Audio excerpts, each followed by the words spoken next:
अस्मद्गुरुभ्यो नमः। हरिः ओम्। श्रीमान् वेङ्कटनाथार्यः कवितार्किककेसरी वेदान्ताचार्यवद्भो मे सन्निधत्तां सदा हृदि। रामानुजदयापात्रं ज्ञानवैराग्यभूषणं श्रीमद्वेङ्कटनाथार्यं वन्दे वेदान्तदेशिकम्। श्रीमते रामानुजाय नमः। ತದೀಯ ಆರಾಧನೆಗಳಲ್ಲಿ ಮೊದಲು ಊಟವನ್ನು ಆರಂಭ ಮಾಡೋದಕ್ಕೆ ಮೊದಲು ತ್ರಿಸುಪರ್ಣ ತ್ರಿನಾಚಿಗೇತ ಇವುಗಳ ಜಪ ಅವಶ್ಯಕ ಅಂತ ನಿತ್ಯ ವಿಧಿಗಳಲ್ಲಿ ಹೇಳಿ. ಅದರಲ್ಲಿ ತ್ರಿಸುಪರ್ಣ ಈಗಾಗಲೇ ಒಂದ್ಸಲ ಹೇಳಿದೆ. ತ್ರಿನಾಚಿಗೇತ ಅನ್ನೋದು ಈಗ ಹೇಳಿಲ್ಲ. ತೈತರಿಯ ಬ್ರಾಹ್ಮಣದ ಕಾಟಕ ವಿಭಾಗದಲ್ಲಿ ದ್ವಿತೀಯ ಪ್ರಮಾಟಕದ 8, 9, 10ನೇ ಅನುವಾಕಗಳು ತ್ರಿನಾಚಿಕೇತ, ಯಮ ನಚಿಕೇತನ ವಿಷಯ ಇದು. ಅದಕ್ಕಾಗಿ ಇದಕ್ಕೆ ನಾಚಿಕೇತ ಅಂತ ಹೆಸರು. ಇದನ್ನ ಪಾರಾಯಣ ಮಾಡಿ ಆಮೇಲೆ ಗೋವಿಂದ ನಾಮ ಸಂಕೀರ್ತನೆಯೊಂದಿಗೆ ತದೀಯ ಆರಾಧನೆ ಆರಂಭ ಆಗಬೇಕು. अस्मद्गुरुभ्यो नमः। हरिः ओम्। यश्छन्दसां वृषभो विश्वरूपः छन्दोऽव्योऽद्यमृतात् सम्बभूव समेन्द्रो मेधया स्पृणोतु अमृतस्य देवधारणो भूयासम् शरीरं मे विचर्षणम् जिह्वा मे मधुमत्तमम् कर्णाभ्यां भूरिविश्रुवम् ब्रह्मणः कोशोऽसि मेधया विहितः श्रुतं मे गोपाय। अथ त्रिनाचिकेत मन्त्राः। उषन्धवैवाजश्चवसः सर्वभेदसन्ददौ तस्य नचिकेता नाम पुत्र आसन् तगम्मकुमारकं सन्तं दक्षिणासु नीयमानासु श्रद्धाविवेश सहोवाच तत कस्मै मां दास्यसीति द्वितीयं तृतीयं तगम्मपरीत उवाच मृत्यवे त्वा ददामीति तगम्मस्मोत्थितं वागधिवदति गौतमकुमारमिति सहोवाच परे हि मृत्योर्गृहान् मृत्यवे वै त्वादामिति तं वै प्रवसन्तं दन्तासीति होवाच तस्य स्म तिस्रो रात्रिरगाश्वान् गृहे वसतात् स यदि त्वा पृच्छेत् कुमारकतिरात्रिरवात्सेदिति तिस्र इति प्रतिब्रूतात् किं प्रथमागं रात्रिमाश्नायिति प्रजान्त इति किं द्वितीयामिति पशुगस्त इति किं तृतीयामिति साधुकृत्यान्त इति तं वै प्रवसन्तं जगाम तस्य तिस्रो रात्रिरनाश्वान् गृह उवास तमागत्य पप्रच्छ कुमारकतिरात्रिरवात्सेदिति तिस्र इति प्रत्युवाच किं प्रथमागं रात्रिमाश्नायिति प्रजान्त इति किं द्वितीयामिति पशुगस्त इति किं तृतीयामिति साधुकृत्यान्त इति नमस्ते अस्तु भगव इति होवाच वरं वृणीष्वेति पितरमेव जीवन्नयामीति द्वितीयं वृणीष्वेति इष्टापूर्तयोर्मे क्षितिम् ब्रूहीति होवाच तस्मै हैतमग्निम् नाचिकेतमुवाच ततो वै तस्येष्टापूर्तेनाक्षीयेते नास्येष्टापूर्ते क्षीयेते योऽग्निन्नाचिकेतं चिनुते यौ चैनमेवं वेद तृतीयं वृणीष्वेति पुनर्मृत्योर्मे पचितिं ब्रूहीति होवाच तस्मै हैतमग्निर्नाचिकेतमुवाच ततो वै सोऽपपुनर्मृत्युमजयत् अपपुनर्मृत्युं जयति योऽग्निर्नाचिकेतं चिनुते यौ चैनमेवं वेद प्रजापतिर्वै प्रजाकामस्तपोतप्यत स हिरण्यमुदास्यते तदग्नौ प्रास्यते तदस्मै माच्छदयते तद्वितीयं प्रास्यते तदस्मै नैवाच्छदयते तत्तृतीयं प्रास्यते तदस्मै नैवाच्छदयते तदात्मन्नेव हृदयेऽग्नौ वै ईश्वरे प्रास्यति तदस्माच्छदयते तस्माद्धिरण्यं कनिष्ठं दनानां भुञ्जत्प्रियतमं हृदयजगं हि स वै तमेव नाविन्दते यस्मै तां दक्षिणामनेष्यते आगस्वायैव हस्तायां दक्षिणायानयते तां प्रत्यगृह्णात् दक्षाय त्वा दक्षिणां प्रतिगृह्णामीति सो दक्षत दक्षिणां प्रतिगृह्य दक्षते ह वै दक्षिणां प्रतिगृह्य य एवं वेद एतद्धस्म वै तद्विद्वांसो वाजश्रवसा गोतमाः अप्यनुदेश्यां दक्षिणां प्रतिगृह्णन्ति उभयेन वयं दक्षिष्यामः एव दक्षिणां प्रतिगृह्येति ते दक्षं तदक्षिणां प्रतिगृह्य दक्षते ह वै दक्षिणां प्रतिगृह्य य एवं वेद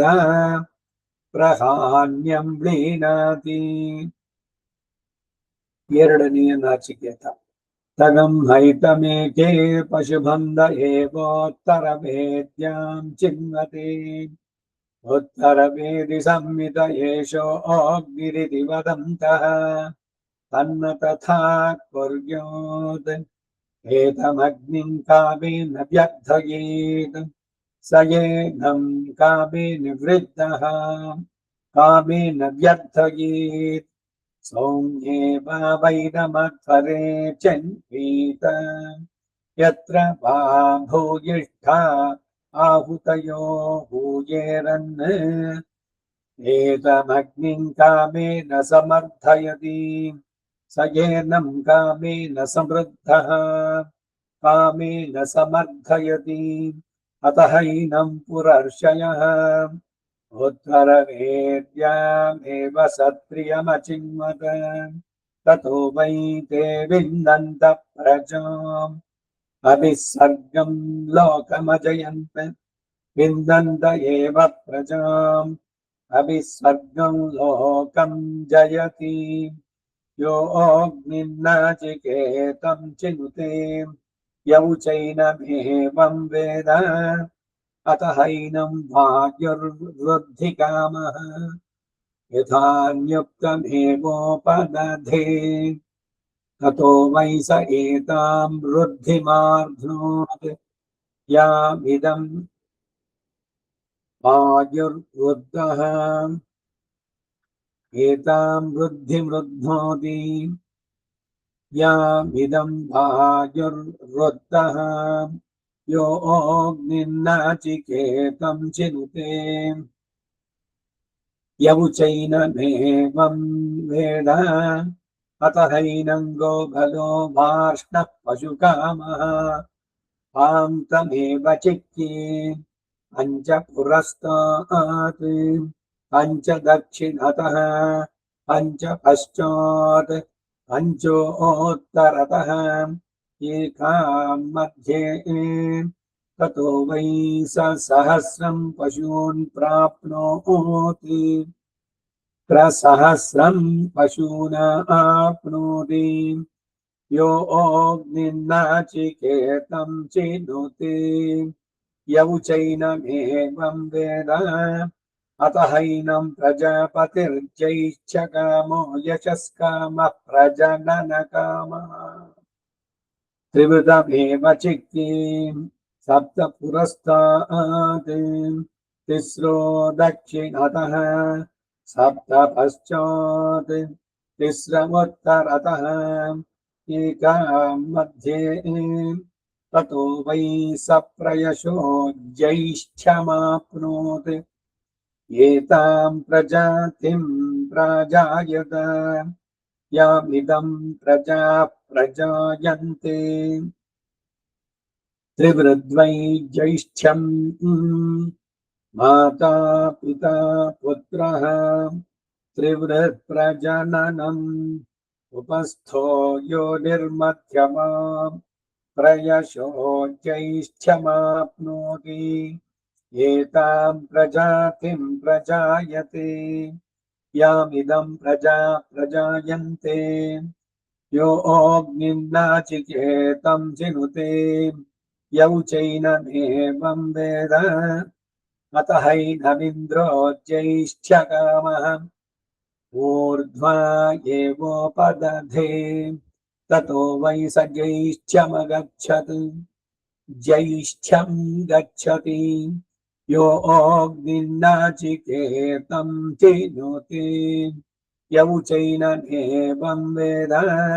अत हैनमसमादित्यः स्वर्गकामः प्राचीदेवोपदधे ततो वै सोऽभिस्वर्गं लोकमजयत् अभिस्वर्गं लोकं जयति योऽग्निन्नाचिकेतं चिनुते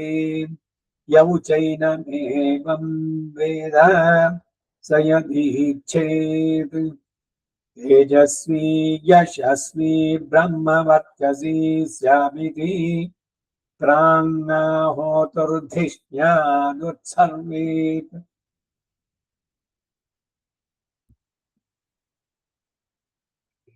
प्राङ्नाहोतुर्धिष्ण्यानुत्सर्वेत् ययं प्रागाद्यशस्वती सा मा प्रोणोतु तेजसा यशसा ब्रह्मवर्चसेनेति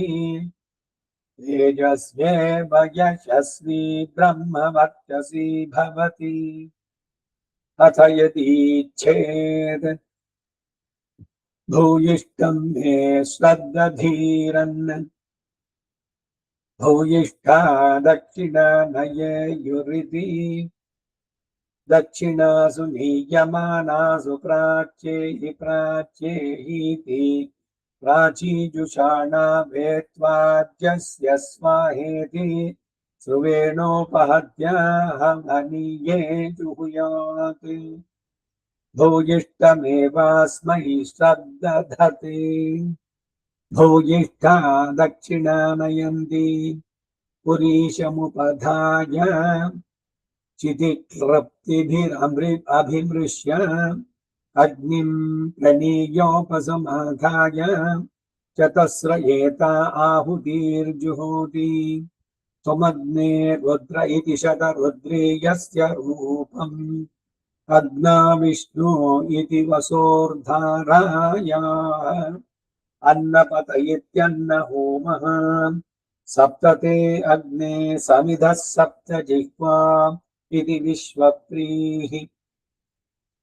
अत ಮೂರನೇ ನಾಚಿಕೇತ ಶ್ರೀ ನಾಚಿಕೇತದಲ್ಲಿ ಕಡೆಯಿದೆ यां प्रथमामिष्टकामुपदधाति इमं तया लोकमभिजयति अथो या अस्मिन् लोके देवता तासाकं सायुज्यगं स लोकतामाप्नोति यां द्वितीयामुपदधाति अन्तरिक्षलोकं तयाभिजयति अथो या अन्तरिक्षलोके देवताः तासाकं सायुज्यगं स लोकतामाप्नोति यां तृतीयामुपदधाति अमुं तया लोकमभिजयति अथो या अमुष्मिन् लोके देवताः तासाकं सायुज्यगं स लोकतामाप्नोति